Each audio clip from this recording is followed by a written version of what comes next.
Hi there, this is Dan. Hope you're doing well. I'm going to show you how to play some slides and a few things you can do with them. So first things first is the technique behind a slide. Now this came from a question from a subscriber who loves the sound of slides but just can't seem to get to do them. So first things first is make sure you're holding the bass properly. So you've got the cutaway here on your leg, top bit here against your body. I use this bit of my wrist here just on the upper body of the bass here, so everything's completely secure. Obviously if you're standing up, you've got the strap around you and the bass is secure, because you're going to be quite all over the place with your fretting hand, and avoid any temptation to need this hand to grab the neck. Okay, it's not required at all if you're holding the bass properly, because you're doing something like that, you can't be grabbing onto the neck. So whether you're doing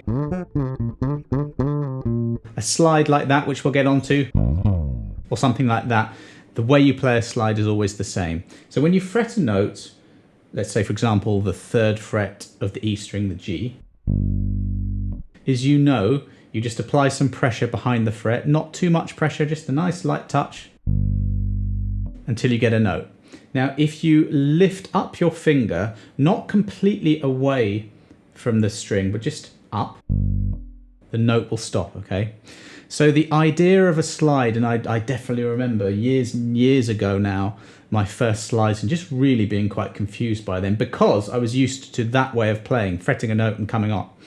If you play a note and slide across and lift up at all, you will stop the note. And that's a common thing that happens with beginners, is that they'll try and do a slide and there's no sound, and that's because pressure has been released.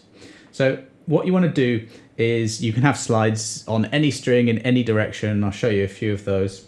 But just let's go to that G. You've got your thumb at the back of the neck, roughly behind your 2nd finger. And when you fret and you're applying pressure, you don't want to grip and press in too hard. You don't need to do that. But there is a little bit of pressure that can be applied with that thumb at the back. And then just shift gently your hand upwards. Now slides can be different speeds, but just any speed you choose. Now notice what happens as you go. You will hear a sound up until the point where you lift up pressure, okay? So if you're a beginner and you're feeling a few little pains and strains, just build up your technique as you go, and don't play through any pain. You've got to stop. But there's a little bit of pressure required, but like I said before, not too much. That is just the premise of slide. You just have to keep pressure applied wherever you're playing. Now, really common way of playing a slide is an entry into a verse or coming into a chorus big moment. So you might be 1, 2, 3. So there, I just, don't be too particular about where you're doing a slide. You can slide from sort of anywhere. But there, I just did a slide from that, roughly from the G, somewhere up here. And at the top, plucked again and came back down. That's a faster one. Really can't overemphasize, just I'm doing the same thing all the time here, which is just keeping that pressure with the thumb at the back of the neck on the string so that the note doesn't die, okay? Another really cool way. There, I just started quite high up on the bass here, on the G string. And then at some point quickly use my 1st finger here on the D string, and then 2nd finger. I don't remember who I first heard do that, but it sounds really cool. So you've got slides like that are sort of used as effects. And then that sort of a slide where you're using them in conjunction perhaps with some hammer-ons and pull-offs. So what did I do there? So I did 3rd finger on the 10th fret to the D string. There's the slide. I'm just sliding from the 10th fret of the D string to the 12th fret. So again here, I'm keeping pressure into the fretboard so that the note doesn't die. And as soon as I do want the note to stop, just release pressure. Now I'll just show you what I'm doing here. Because I'm playing on the D string, I'm actually anchoring my thumb on the A string, backing it up a bit so it's on the E string. Those two strings are now muted. That's great. also using that third finger that I'm sliding with just to touch the G string. Now, that means that all the strings are muted apart from the one I want, which is the D.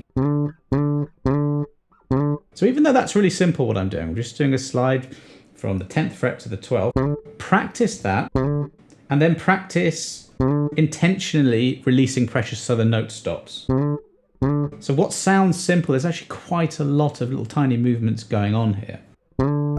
Then I plucked the 10th fret of the G string, and then did the slide in reverse, so fret 12 to 10 of the D string. And then I'm right in position to play the 8th fret of the D string.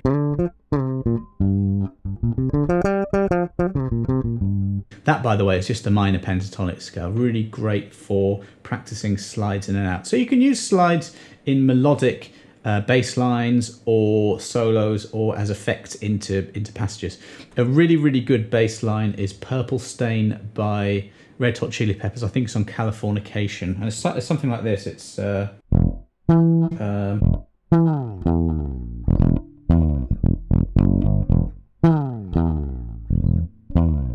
it's just a load of slides on E. I think he's going. So the E on the 8, on the, what's that, 12, 13, 14, 15, 16, 17, 19th fret of the A string after an open string. And then slide all the way to the 7th fret of the same string.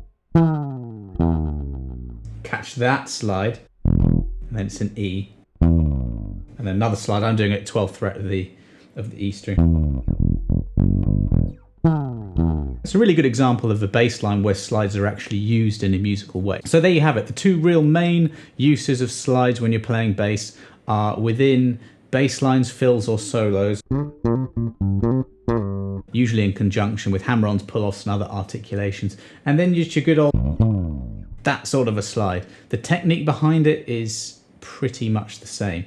So it's all about learning what touch you need on the bass.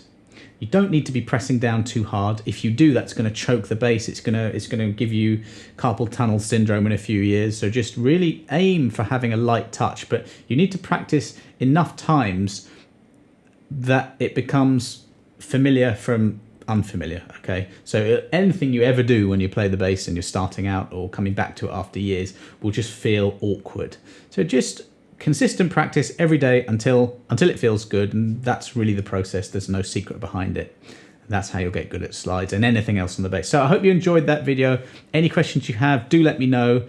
Comment below or get in contact at onlinebasscourses.com. Please subscribe, and I'll hopefully see you on the next video.